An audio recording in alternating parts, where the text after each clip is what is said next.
I'd like to welcome all of you this morning to Harry Bridges Memorial Celebrating of Life.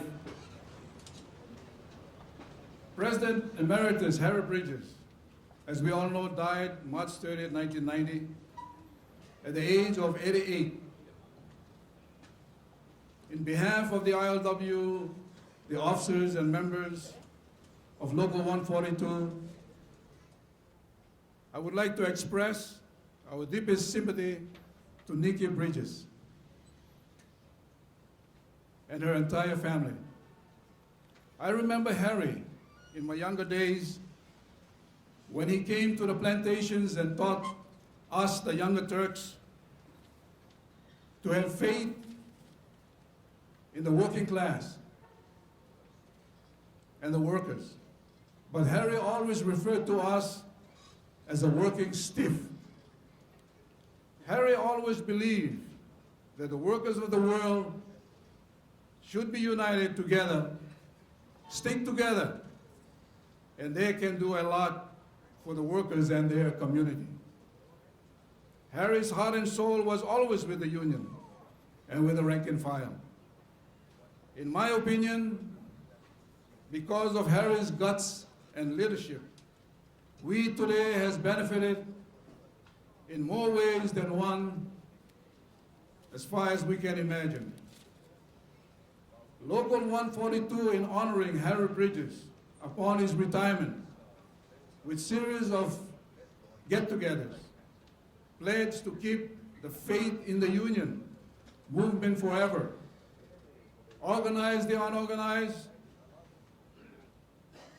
all workers for a better standard of living, and we can truly say that the union that Harry Bridges founded is the greatest union this country has ever known.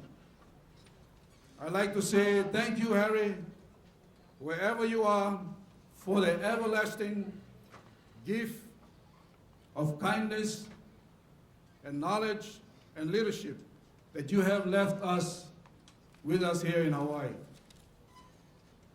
Thank you, Nikki, for sharing Harry with us for all these wonderful years.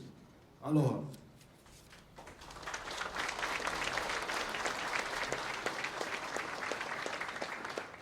At this time, I'd like to call out one of our brothers, Lawrence Kelley, Chairperson of Unit 4201, to give us the invocation, and Reverend Kelley is a member of this union.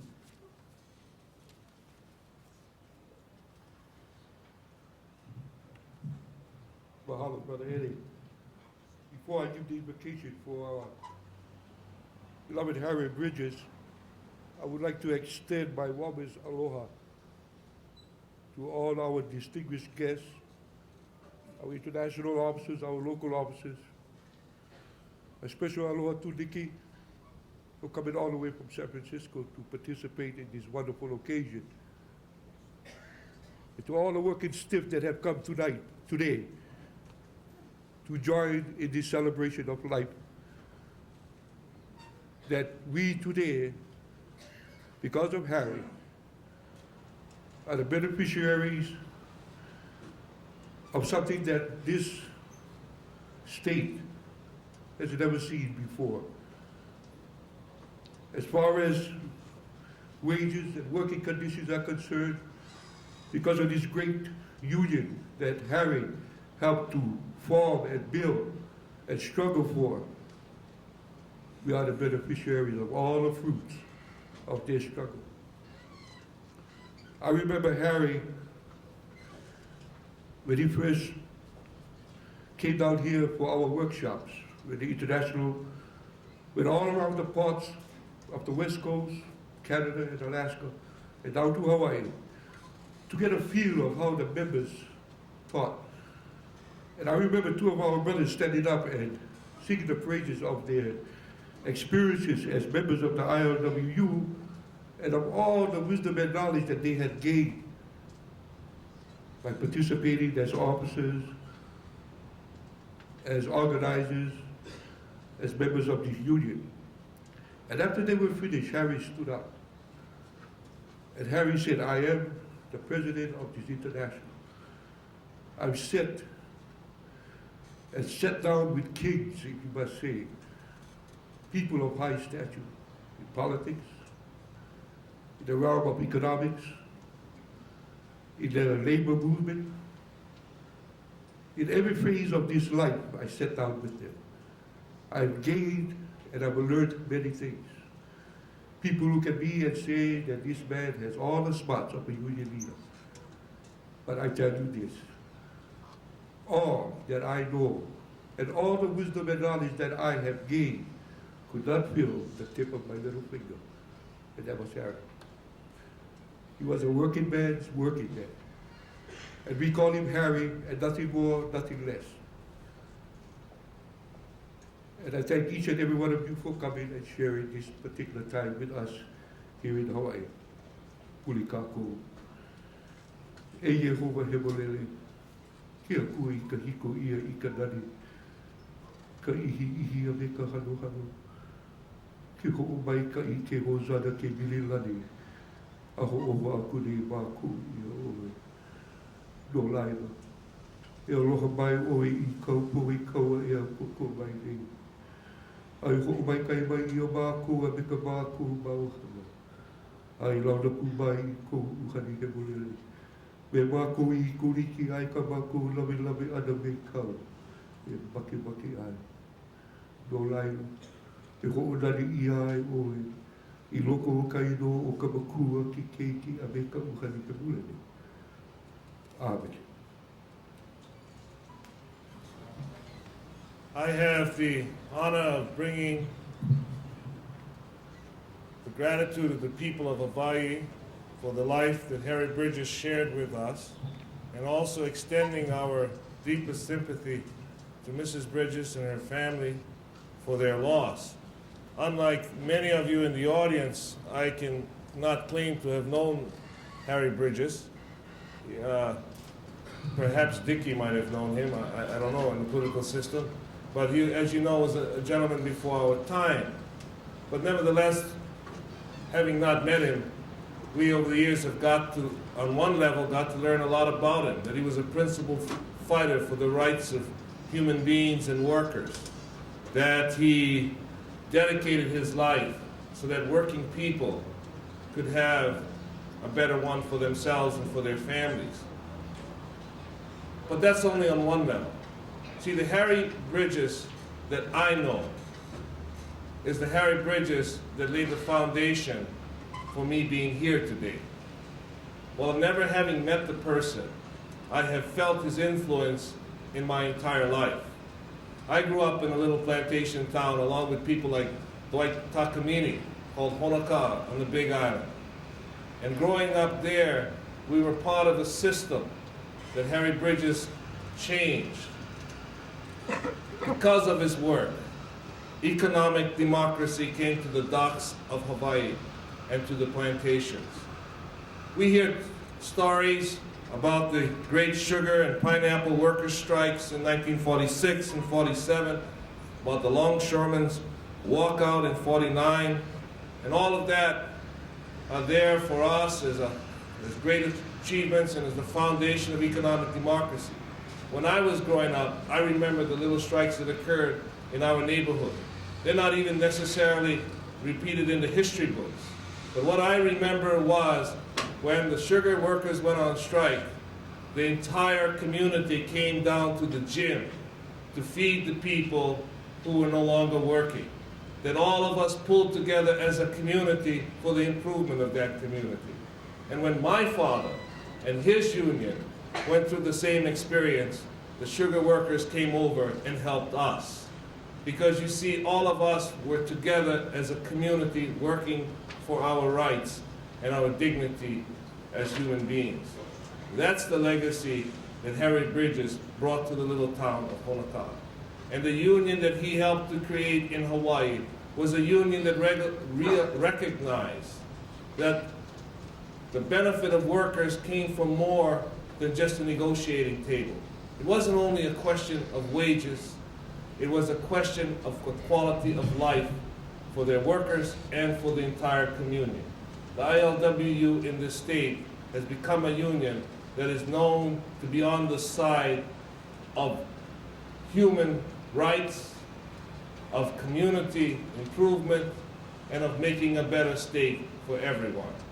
It is indeed a high honor for me to have the privilege today of paying back in a very small way the deep gratitude and respect that the people of Hawaii hold for this great man. Harry Bridges was a man of dedication, and perhaps more than anyone else that I've ever come across in my business career, he was a man who understood the power of his union and the power of the workers who he represented. It was more than 30 years ago that I first met Harry. And it was during the time when it seemed like the stevedoring industry of Hawaii was headed for a strike. And I remember it was in the fall of 1961 when Harry and his team, the likes of Jack Hall, Louis Goblat, Bob Robertson, Howard Bodine, Link Fairley, Jimmy Herman, Chili Duarte, Curtis McLean, and others. They were a team to match anyone, anywhere. And I remember as we were holed up in the Hilton Hawaiian Village Hotel, locked hopelessly, it appeared, over issues that were extremely important for the day. This was the negotiations that led to the first mechanization and modernization agreement here in Hawaii. And on the one hand, the employers were looking for the right to efficient operations, the right to mechanize and to modernize, and the right to do away with all the old hip pocket rules, work practices, written and unwritten. And on the other hand, the union, realizing what was in store in the way of coming mechanization and modernization, wanted assurances of no layoffs, improved benefits for retirement to ease the expected needed accelerated attrition. They wanted also assurances for a given work opportunity and levels of wage guarantees. And so the issues were very difficult and very complex. But I remember the one meeting, sitting there as a youngster, as part of the management's team, when Harry was in the room after a delegation had come from the mainland to help Local 142. Harry made it crystal clear in his own fashion, not mixed with a lot of flowery words, but straight to the point, when he made it clear to us that if we were going to take the union on, that it would be the full force and power of the working people of the ILWU that we would have to contend with. And I'm certain now, as I look back on that particular event, that particular weekend, that it was that simple, straight to the point statement that turned things around and eventually led to an agreement that provided for all of the things that the employers needed and the working people needed, and laid the basis for an unprecedented improvement in the maritime industry, not only on the West Coast, but here in Hawaii as well. In behalf of the 50 unions that belong to the Hawaii State AFL-CIO, we'd like to extend our condolences to Mrs. Bridges and the family. For over half a century, Harry Bridges has been a household name within families of working people in Hawaii. He helped bring food to our tables, roofs over our heads, and dignity and pride in our hearts. In more difficult and trying times, he reminded us of the importance of unity and democracy, especially within the trade union movement.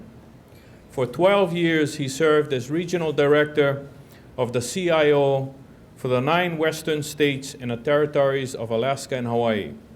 It was during this critical period when Hawaii's labor movement emerged under the leadership of the ILWU in unity with the CIO. It is only fitting that within the lifetime of Harry Bridges, the ILWU has reaffiliated with the AFL-CIO. May his words and deeds continue to help build a solid foundation for the work which remains to be done. This is at the Union Hall in the middle of a pineapple strike in the 50s. Emotions are very high, obviously, and the meeting is getting pretty ugly. At the appropriate moment, because it appears that this meeting is going to get a little rough, especially for that one individual, Harry Bridges, in his typical fashion, ambles up to the platform and says, "Wait, I would like to talk to this fella." And he puts his arm around the tradesperson and he takes him over to the corner. In the meantime, the meeting is going on. And these are just 2 people sitting there, and he's talking to them about integrity, the principles of the labor movement, and the importance of solidarity and support in a strike. And before you know it, all of the people at this meeting are congregating around these 2 people. And we now have a seminar in labor relations. And not only did he convince that tradesperson, but he convinced every pineapple worker at the Union Hall that day about his philosophy. Harry Bridges, probably the most loved and most hated man in the American labor movement for at least 35, 40 years. It all began in the late spring of 1934, when the West Coast Longshoremen under Harry's leadership struck for union recognition, for better wages, and for the decasualization of the waterfront. For you that don't know what that means a hiring hall. Before the hiring hall was established, the longshoremen lined up in front of piers every morning in San Francisco and the other ports, and they walked in a circle. And the hiring boss said, "You, you, you." And the guy that had more toothpicks in his hat band got picked first, because each toothpick meant $1. If he had 3 toothpicks there, it meant he paid $3 for a day's work. The guy with no toothpicks, he didn't work very much. Anyway, under the leadership of Harry Bridges, that strike folded up the entire Pacific coast. And the longshoremen were joined by all the maritime unions, the stewards, the sailors, the master mates and pilots, the engineers, all of them. And the strike lasted for 81 days, and it ended in victory for all of the West Coast maritime unions. That strike also caused Harry Bridges to incur the hatred and the hostility of every major employer in the country, including the Big Five of the then territory of Hawaii. It also was one of the reasons that forced the hierarchy of the American labor movement to get off of their duffs and do their jobs. That is, to organize the mass production industries, to relinquish some control of the unions to the rank and file, and to take in all workers regardless of discrimination, in spite of discrimination that existed at the time. In those days, steel, automobile, rubber, aircraft, farm equipment, and newspapers were not organized. And it was not until the West Coast Longshoremen, under the leadership of Harry, defied the international union hierarchy of that union and closed down the Pacific Coast that union organizing was reborn in the United States. And eventually, the AFL craft unions that did discriminate gave up their Howley-only positions. But not until thousands of blacks, Hispanics, and Orientals joined the newly formed CIO. As a matter of fact, As late as its 1937 National Convention, the AFL voted against statehood for Hawaii on the grounds there were too damn many Orientals. Because of their ownership of the Crockett C&H Sugar Refinery and their holdings in Matson, the Big Five of Hawaii had a ringside seat at the 1934 West Coast Battle. They became alarmed. They became alarmed over the possibility of Democratic Union organization engulfing their sugar, pineapple, and waterfront operations. So they hired the same anti-union advisors used by the big employers of San Francisco. They hired industrial relations counselors in New York City, a Rockefeller-sponsored group. The Big Five never made public the recommendations given to them by industrial relations counselors. However, I know that one of the recommendations was to refuse to make any payroll deductions unless required by law. The purpose behind that was to keep union officials busy collecting dues instead of organizing and enforcing contract conditions. By 1949, the Big Five decided they were ready to take on the ILWU in a showdown in Hawaii. They decided to force the battle on the waterfront to take on the longshoremen. Their reasoning was that if they could whip the dockers, who they knew would be supported by the Pacific Coast longshoremen, then the sugar and pineapple workers would crawl off and play dead. The resulting work stoppage lasted for 177 days. There was only one issue: wages. The longshoremen wanted wage parity with the West Coast. A Hawaiian stevedore in those days was paid 32 cents an hour less than his Pacific Coast counterparts. During that 177-day strike, the Big Five threw its entire stockpile of ammunition at the longshoremen, including their wives, their daughters, their girlfriends, and their secretaries. Those gals picketed union headquarters in Honolulu for about 2 months. Each of them packed a broom. They called themselves the Broom Brigade. I doubt if any one of them ever learned how to use a broom. Because in those days, you could hire a live-in maid and live in Kahala and only pay her $25 a month. Some as low as $7 a month. Well, in the end, the longshoremen settled for an hourly pay hike of 21 cents, substantially reducing the gap between Hawaii and the West Coast. Eventually, parity was achieved. One of the Big Five had an interesting way of saying the strike settlement came about through the efforts of Harry Bridges. That company, American Factors, privately circulated a cartoon showing another Big Five president kissing Harry's backside. That cartoon, by the way, is in the files today. The one I had is in the files today of C. Brewer and Company. The original must be in the files of American Factors. I gave my copy to Jack Hall, and he says, "I'll give this to Phil Spaulding." Phil was president of C. Brewer. He says, "I'll give this to Phil Spaulding." He says, "This ought to keep unity in the family."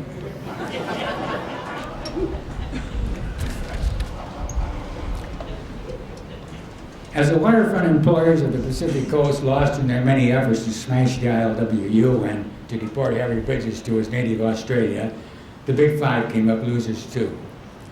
But it'll serve no useful purpose at this time to go into the many stunts dreamed up by mainland and local employers and by the U.S. Department of Justice to wreck the ILWU and to deport its president and to jail its Hawaii regional director.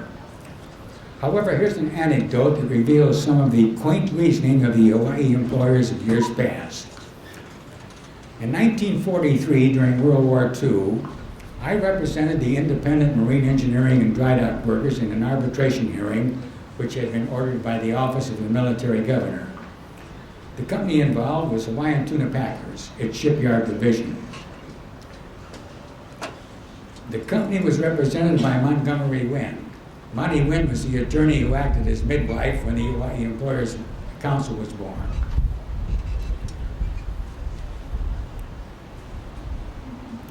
One of the issues in that arbitration was a union proposal to establish a labor management committee for the purpose of reducing absenteeism and to improve production methods. The company resisted the creation of such a committee, saying it would infringe on the rights of management. Here is part of their argument, which was presented in memorandum form, and I quote, "Let us look at the record and see whether or not the employers are justified in their belief. As stated in the company's opening memorandum, Mr. McElrath is the mainspring of the union, its secretary and principal negotiator. What are his views? Mr. McElrath came to the territory of Hawaii in February 1941. He went to the island of Kauai. He there became a very active leader of the strike of stevedores at Ahukini and Port Allen on that island. That strike lasted 10 months. Mr. McElrath furnished the militant leadership he thought was called for. The striking employees were members of a union with headquarters on the Pacific Coast. Not long before the strike began, this West Coast union put out a bulletin. The philosophy of the leaders of the union, and presumably the philosophy of Mr. McElrath also, was well set forth in this bulletin. We quote from the bulletin, "We industrial relations unions are going to take over the industry someday for 3 very good reasons. 1, because we need them, 2, because we want them, and 3, because we have the power to get them." In that arbitration hearing, the employer spokesman attempted to turn a union proposal to increase productivity into some sort of a plot to take over Hawaiian tuna packers. And he tried to do it by smearing the ILWU leadership, basically Harry Bridges. After the war ended, I asked Harry about that so-called bulletin. He said the ILWU never circulated any such thing. He also said he was falsely accused of saying the same thing in a speech he gave at the University of Washington soon after the 1934 strike. Usually when an outstanding leader passes on, friends and associates pause to recollect his legacy, to recall things that for which he will always be remembered. In the case of Harry Bridges, it's almost impossible to separate the man from the union.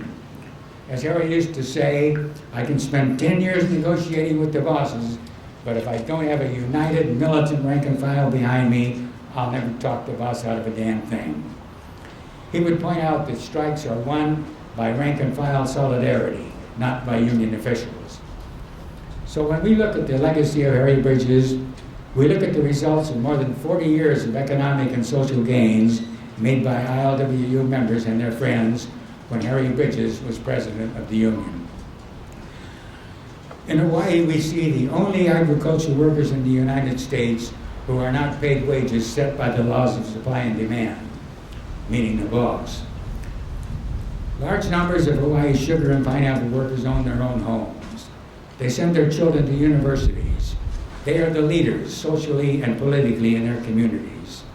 This same holds true for other sections of Hawaii's ILWU. The longshoremen, the bakery workers, the automobile mechanics, hotel and other tourism workers, and other groups too numerous to mention. Medical plans, dental plans, sick leave, paid vacations, all are part of Harry Bridges' ILWU legacy, both in Hawaii and on the Pacific Coast. I said earlier in these remarks that it would serve no useful purpose at this time to rehash the many employer attacks on this union and its leadership. Be that as it may, it is comforting to see the union is today in the hands of those who have long memories and who are willing and able to put up the good fight if a fight is necessary. In closing, let me quote from a Supreme Court Justice, Justice Frank Murphy. Writing on the 1945 acquittal of Harry Bridges by the Supreme Court, Justice Murphy said, "The record of this case will stand forever as a monument to man's intolerance of man. Seldom, if ever, in this nation has there been such a concentrated, relentless crusade to deport an individual because he dared to exercise the freedom that belonged to him as a human being and that is guaranteed to him by the Constitution." I'm the widow of a man who passionately believed that everyone should have a job, and he single-handedly was responsible for a full employment plan for FBI agents.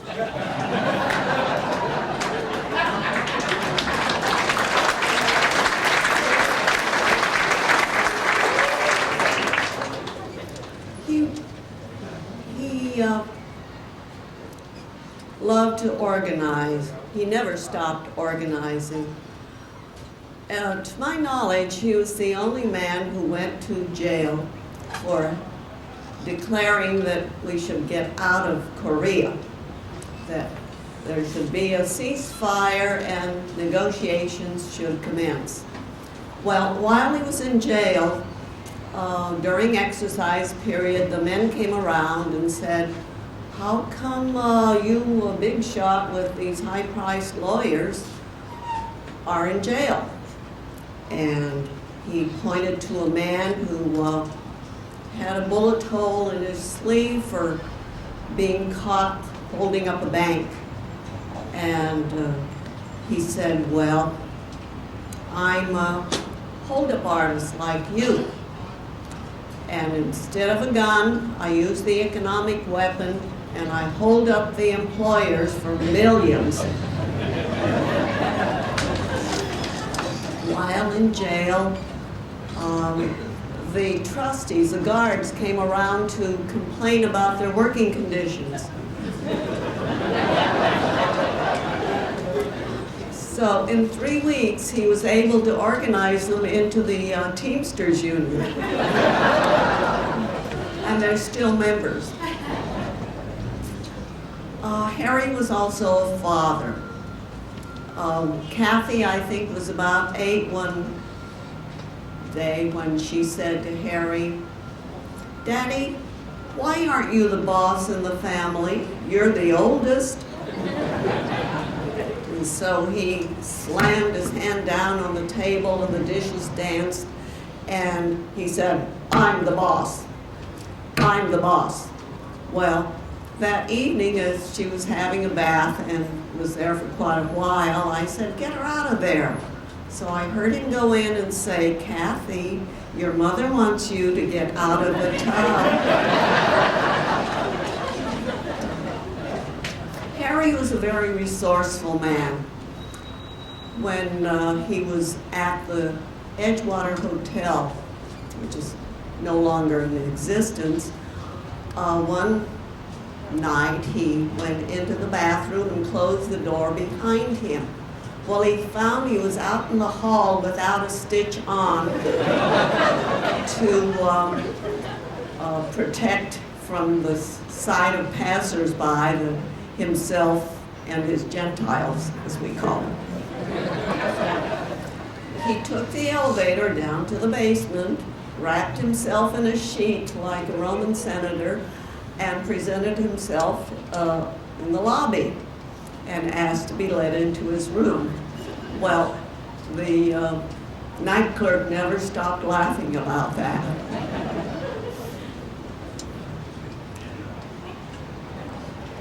I want to tell about why I was attracted to the ILWU. In 1945, I'd come out of the concentration camp and felt very vulnerable and without friends.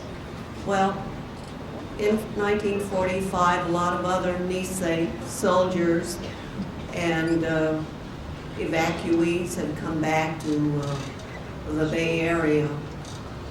A farm in Auburn had been torched, and as the people fled from slowly moving automobiles, they were shot at. Of course, nobody was found or even accused of the crime. That kind of thing happened all over California. And in Stockton, some Nisei were dispatched to a job by Local 54. And when they got to the mill, the ILW members refused to work with them. Then he was dispatched to another place. The same thing happened. Harry went down to the local, he tore the charter off the wall and declared that local no longer a part of the ILWU. Then he gave them a chance to come back. They were asked to sign pledge cards saying that they were willing to abide by the Constitution and work with whomever was dispatched, regardless of race, creed, or political affiliation. As a result, the Stockton local, after all the pledge cards were in, had only 5 holdouts. They were not allowing any holdouts. So those 5 were put on trial by a trial committee selected from the union. And 3 of them got 3-month suspension. That's a long time to not work. And the other 2 got a month each. So when I had an opportunity to be close to the CIO, which was in 1945, I became a union member of the office workers, would leaflet on Montgomery Street and be spat upon.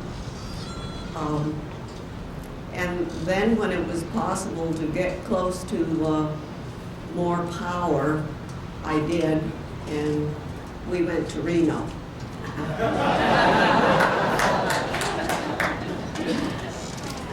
Harry had a lot of tricks up his sleeve. One time during negotiations here, things had reached an impasse. Nobody was giving an inch. And they were, both sides of the table sat and glared at each other. Well, Harry learned that Dwight Steele, the head of the Employers Council, was having a birthday. So he went out and bought a gift, gave it to the secretary, and said, now bring it in at 10 o'clock. So she did, and Harry said, what is that? And Dwight said, I don't know. He said, well, open it up. So Dwight opened it, and it was a silk handkerchief showing how to do it in 49 different ways. So Harry's remark was, oh, looking for another way to screw us, huh?